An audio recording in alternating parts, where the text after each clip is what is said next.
Hey everyone, as I always say, thanks for coming out. Why begin with the Inter-American Court of Justice? It never even existed. Is it because I authored that article from Oxford University Press? Yes, it is. I'm very narcissistic, and you have to read my stuff because if you don't, who will? Let's face the reality. But on top of that, this is actually the perfect place to start. I'm from Boston, if you notice. Why? Well, first of all, why did people want this anyways? There has to be a movement. That's what we call in international relations scholarship, at least me, the zeitgeist of the time. At this time during the world, there's always a zeitgeist that pushes these international organizations forward. So in the Inter-American Court of Justice, although it was a regional court, there were a lot of peace movements. The Hague, religious groups started getting involved in, opposed to pro-war, they were more pro-peace. You had the Central American Court of Justice, which we'll learn about later, which was actually effective. So there was a big movement, and this happens with international organizations generally speaking. So when you look at international organizations, they're really interesting because why have the League of Nations? Why have the United Nations? Well, they came during certain times where a zeitgeist, the spirit of the times, if you speak German, you'll probably hack on my German because zeitgeist is German, but they're very important to understand because they push these organizations forward. So obviously after World War One, we don't want war, so we had the League of Nations. World War Two, no more war, we want peace, the United Nations. So you have the League of Nations after World War One, United Nations after World War Two. But there's a problem here, and this is why the Inter-American Court of Justice didn't happen. Interests. And that's very, very important to understand these organizations. Are they useful? They are to a certain extent. So you take the League of Nations, perfect place to begin. After World War One, you had the League of Nations. They tried to make war illegal, as my little buddy hears, my illegal, in quotes, but that's not possible, right? There is no police force. We live in a system of anarchy. So when Italy attacked Ethiopia, no one cared. They said Mussolini, Haile Selassie, the leader of Ethiopia at the time, a dictator, went to the League of Nations and no one cared. Why? Because they didn't want another World War II at the time. There's racism involved, obviously, dark Africa. I don't think that, but racism was prevalent and it still is for a lot of people. And then you also have, just pure self-interest. My kids aren't going to die out there in Africa. They just almost died in World War One. So, in fact, the United Nations refused to even join the League of Nations. By the time you get to World War II, then you have the United Nations.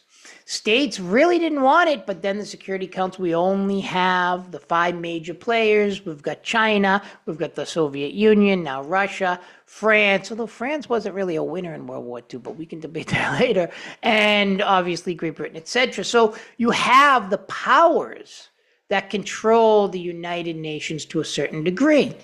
So do these organizations work? To a certain extent. Just like in that article where you'll read, and then you'll read the bigger one in the Central American Court of Justice, a lot of people might say, well, who cares about these little regional ones?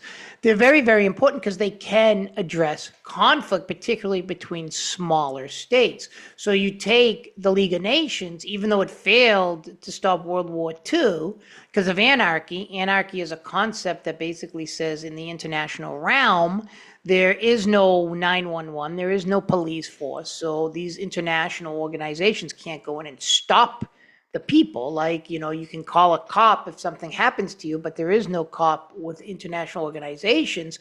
What's interesting, though, it did create peace between some Latin American countries, that is the League of Nations. So it can work, particularly for smaller conflicts and where the people have a self-interest. For the United Nations, that's what I want you to talk about. Like, does the United Nations work? This is going to be a debate. Is the United Nations a useful tool to stop conflict? So when you read the article on Inter-American Court of Justice, it was a regional court, but it stepped on, a lot of people think, U.S. interests. as the article stresses. So the United States, which is the hegemonic power, that is the power in the Americas, didn't want that. In fact, it helped destroy the Central American Court of Justice, the first regional and international court. States would suspend their sovereignty and listen to the courts. So the United States, since it has such an interest in the Americas, didn't want the Inter-American Court of Justice. In fact, you see behind me, this is the filibuster. The United States under William Walker actually invaded Nicaragua and put on William Walker, a slave trader, and they recognized him until, as you're going to see in the video, they kicked him out when the Central American countries got together and kicked him out. But the point is that this is a painting from Nicaragua that celebrates kicking out the United States because of imperialist tendencies.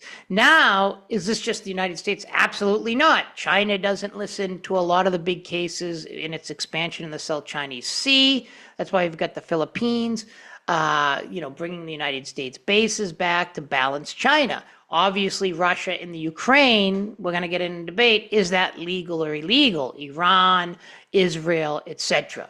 So you have to ask yourself, to what extent are these international organizations useful?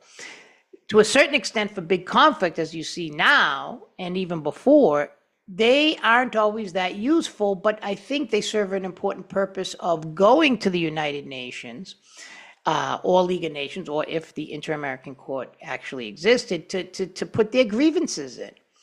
Moreover, even if these international organizations can't stop conflict, you can sue. Like at the International Court of Justice, the Nicaraguans took the United States to court in 1980s and actually won. So they're writing their own history through these international organizations, opposed to having an imperial power like Russia or the United States writing it for them. But most importantly, number three, it's interesting because a lot of these smaller countries do listen to these international organizations, like the Central American Court of Justice, where they did solve conflict between the Central American states.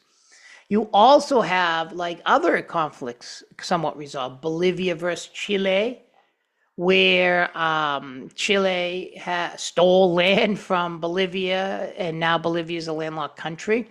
You have Ghana, which is an African country, versus Argentina, where actually Argentina won, and Ghana had to let go of its military ship, Argentina, and Ghana actually listened to the international court ruling.